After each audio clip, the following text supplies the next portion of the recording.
ishonishdan hech qachon to'xtamang. Men ishonaman, siz ushbu videoga like bosasiz, do'stingiz bilan ulashib qo'yasiz, kommentariyada o'z fikringizni qoldirasiz. Agarda kanalga obuna bo'lmagan bo'lsangiz, demak obuna tugmasini ham bosib qo'yasiz. Bilasizlarmi, ishonch kuchi nima? Ishonch shunday narsaki, hattoki insonni eng og'ir vaziyatlardan ham qutqaradigan yengilmas kuch. Ko'pchilik bu so'zni eshitadi, hamma aytadi, ishonch kerak. Lekin rostini aytsam, ko'pchilik bu gapni mazmunini va haqiqatdan qanday kuchga egaligini bilmaydi. Faqat gapiradi. Lekin ishonch shunday narsa. U go'yoki magnit, oddiy so'z bilan aytganda. Men ishonchni kitobdan o'qib bilganim yo'q. Hayotiy va men uni hayotda sinab ko'rganman. Va ko'pchilik insonlar ham ishonchni haqiqatdan ham nimaligini o'z boshida, o'z hayotida sinab ko'rgan. Va bu yerda men aytaman, ishonch bu oddiy narsa emas. Bu kuch. Albatta undan unumli foydalanishni bilgan odam uchun. O'zimni hayotiy tajribamni aytsam, men bir paytlar musiqaga juda ham qiziqar edim va bu borada juda ham ko'p ish olib borganman. Bu borada kanalim ham bor. O'sha paytlar lekin muammo shunda edi. Men umuman musiqa olamini tushunmas edim. Notalarni bilmas edim. Asbobni hattoki qo'limga ushlab ham ko'rmaganman. Albatta, chalg'u asboblarni. Agar meni o'rnimda boshqa bo'lganida ko'pchilik shu yerda to'xtagan bo'lar edi. Ko'pchilik aytar edi, o'zingizga qiyoslang. Siz xohlagan narsa bor-u, siz uni xohlaysiz, lekin ichingizda ishonch yo'q. Va buni bunday qiyoslasa bo'ladi. Bu ish men uchun emas. Men qila olmayman. Lekin rostdan aytaman, menda juda ham boshqacha fikr bor. Sizlar ham ushbu fikrni ichingizda o'zingiz uchun shakllantirishingiz kerak. Ishonch, bu gap oddiy eshitiladi. Lekin bu gapni ortida nafaqatgina ishonchning o'zi, balki qaror ham bor. Buni to'g'ri ishlatib bilish kerak. O'sha payti men kursga bordim, 3 oy davomida. Oson bo'lmadi. Yo'q.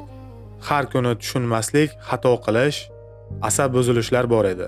Lekin men bir narsani yo'qotmadim va u ham ishonch bilan qaror. O'shanda men o'zimga aytgan edim, sen hali bilmaysan, lekin o'rganasan. Va 3 oydan keyin men pianino chalishni o'rgandim. Tasavvur qiling, bu yoshlikdagi hikoya emas, albatta 25 yoshimda, bor yo'g'i 5 yil, 6 yil avval. Bu ba'zilar uchun katta muvaffaqiyatdek tuyulmasligi mumkin, lekin men uchun juda ham ulkan yutuq va kasb sifatida ham rol o'ynadi. Lekin bu isbot, ishonchning asosiy prinsiplari va formulasi qanday ishlaydi? Ishonch, natija, harakat. Mana shu kombinatsiyadan foydalansangiz, sizning qo'lingizdan deyarli barcha narsa keladi. O'zingizga to'liq ishoning. Biror bir ishingiz o'shqamasa ham harakatdan hech qachon to'xtamang. Axir bekorga aytishmagan. Eng yomoni harakatsizlik. Va ishontirib aytamanki, oxirida sizning hayotingizni oldida bo'lgan, shuncha yillar davomida harakat qilgan narsalaringiz aynan bugunga kelib natijasini beradi. Ha, natija sizni qoniqtirmashi mumkin, lekin o'sha davrlarni bir eslab o'tishingiz kerak va ishonchning kuchini haqiqatdan ham sezasiz. Ha, ishonch tortishish kuchiga ega. Agar siz ishonch bilan bir narsani o'ylab unga harakat qilishni boshlasangiz, demak, natija kelajakda albatta bo'ladi. Ko'pchilik ishonchni noto'g'ri tushunadi. Ular o'ylaydi, men ishonaman, demak, hammasi o'z-o'zidan bo'ladi deb. Afsuski yo'q, bu narsa aldanish hisoblanadi. Ishonch bu kutish emas.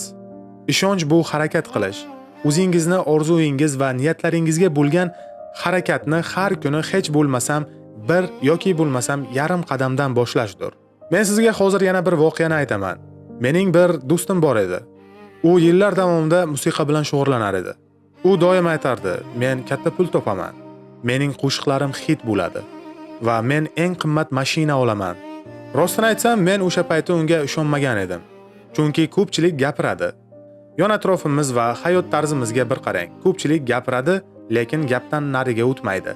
U do'stim o'ziga ishonch bilan birga o'z ustida ishladi. O'z maqsadlariga harakat qildi va natijasini bugunoq ko'rsak bo'ladi. Kunlar, oylar, yillar o'tdi. U o'z kasbini mukammal o'rgandi. U xatolar qildi. U qaytadan boshladi. Uning orzusi bor edi, mashhur san'atkorlar bilan ishlash maqsadi. Ko'pchilik unday bo'lishni orzu qiladi. Lekin u o'zining maqsadlariga harakat qildi. Toshkentga keldi boshiga, kichik studiyaga ishga kirdi.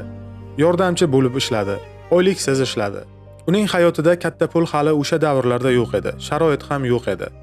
Lekin u yerda u o'rgandi, harakatdan to'xtamadi. O'zining aqliga, zehniga va sabriga, kelajakda maqsadlariga ishondi. Uni juda ham ko'p studiyalardan keyinchalik haydashdilar va ko'pchilik uning o'rnida bo'lganda shu joyda sinib ketar edi. Lekin u to'xtamadi.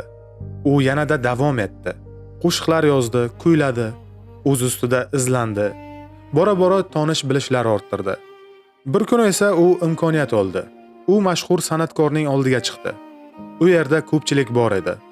U ishongan edi o'z kuchiga, o'zining talantiga va uning qobiliyati katta-katta davralarda ko'zga tusha boshladi. Uni katta davralar qabul qilishdi, imkoniyat berishdi. Bugun esa u natija ko'ryapti. Hozirda uning qo'shiqlari bugungi kunda hit bo'lishni boshlagan. U yozgan qo'shiqlarni mashhur san'atkorlar aytishni ham boshlagan. Uning qo'shiqlari va bastakorlik qobiliyati bugungi kunda o'zining mevasini bermoqda. O'shanda u o'ziga ishongan edi. Ishonchning haqiqiy kuchini negiziga yetgan edi va harakatdan to'xtamagan edi. Sizda mana shu formula kombinatsiyasi har doim yodingizda tursin. Ishonch, harakat va natija. Bu juda ham oddiy.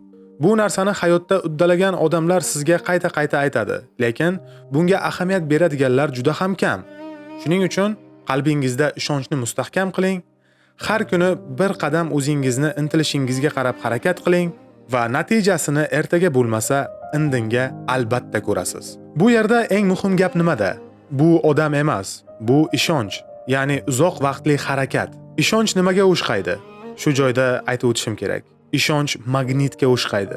Lekin magnit faqat o'zi tortib kelmaydi. Sen harakat qilsang, u tezlashtiradi. Agarda sen harakat qilmay, qo'lingni bir joyga qo'yib tursang, shunchaki omadim chopadi deb tursang, u formula hech qachon ishlamaydi. Yana bir gapni aytib o'tish muhim. Ishonchni ichdan tozalash kerak. Nimadan? Hasaddan, qo'rquvdan, men qila olmayman degan fikrdan. Bu uchalasi juda ham xavfli narsa. Hattoki muqaddas dinimizda ahli ilmlardan juda ham ko'p misollar keltirilgan. Bu narsani juda ham yaxshi tushunsangiz kerak. Faqat ahamiyat beradigan kamroq. Albatta bu borada o'zingizni fikringizni qoldiring. Bu joyini sizga qoldiraman. Agarda siz ichingizda o'zingizga ishonch bo'lmasa, demak tashqarida harakat ham nolga teng bo'ladi. Bu holatda insonlar ko'pincha o'ziga qarshi ishlagan bo'ladi. Men sizga hozir yana bir formulani aytaman. Bu juda ham oddiy formula. Men harakat qilaman, men uddalayman va albatta kun keladi men maqsadimga yetaman. Mana shu gaplarni siz har kuni ishonch bilan o'zingizga qayta-qayta takrorlashingiz kerak. Bu formula yosh tanlamaydi. Buni siz hatto 10 yoshingizda ham, hatto 90 yoshingizda ham qayta-qayta aytib takrorlashingiz mumkin. Lekin bu gapni faqatgina o'zini aytish kam. Yuqorida aytilgan formulaga ishonib yashash kerak. Albatta, Allohdan ham sidqi dil bilan so'rab. Ko'pchilik xatoni qayerda qiladi? Ular o'ylaydi, men kutib turaman, bir kun keladi, lekin bu adashish hisoblanadi. Hech narsani o'zi kelmaydi. Ya'ni siz unga qarab harakat qilmasangiz, u sizga qarab kelmaydi. Ishonch harakat bo'lsa, siz 20 yoshda ham, 40 yoshda ham, 90 yoshda ham o'zgarishingiz mumkin. Yosh shunchaki bunga bahona. Haqiqat shundaki, aynan sen nima qilyapsan? O'zingni hayotingga bo'lgan ishonch bilan, o'z ustingga ishlash bilan, harakat bilan. Men sizga oxirgi gapni aytaman. Ishonish bu orzu emas. Ishonch orqali maqsadlarga erishish bu orzu emas. Bu qaror, ya'ni siz o'zingizga aytadigan qaror. Men qilaman va keyin shu gapni isbotlashdir. Senda hozir ikkita yo'l bor aziz do'stim. O'z maqsadlaringga ishonmaslik va shu yerda qolish, ishonish va harakat qilish. Hoziroq emas, shunchaki 1 soniyadan so'ng. Sen qaysini tanlaysan? Aslini olganda hayot juda ham oddiy. Sen ishonsang, demak sen harakatni boshlaysan. Agar sen harakatni qilayotgan bo'lsang, demak kelgusida natija ham seni xursand qiladi. Shuni tushunib oling. Imkoniyat barchaga teng. Faqatgina bitta narsa yetishmayapti. Ya'ni ishonch. Men ishonaman, siz ushbu videoga like bosasiz, do'stingiz bilan ulashib qo'yasiz, kommentariyada o'z fikringizni qoldirasiz. Agarda kanalga obuna bo'lmagan bo'lsangiz, demak obuna tugmasini ham bosib qo'yasiz. Shunday ekan azizlarim, o'zingizga ishoning, harakatdan to'xtamang, natijasini kuting va doim yon atrofga kulib boqing. Shu bilan birga dasturimizni tugatar ekanmiz. Sizga sihat salomatlik, Allohdan barakot, iymoningiz va omadingizni boshingizga soyabon bo'lishini tilab qolamiz. Kelgusi ko'rsatuvda ko'rishguncha ishonishdan hech qachon to'xtamang.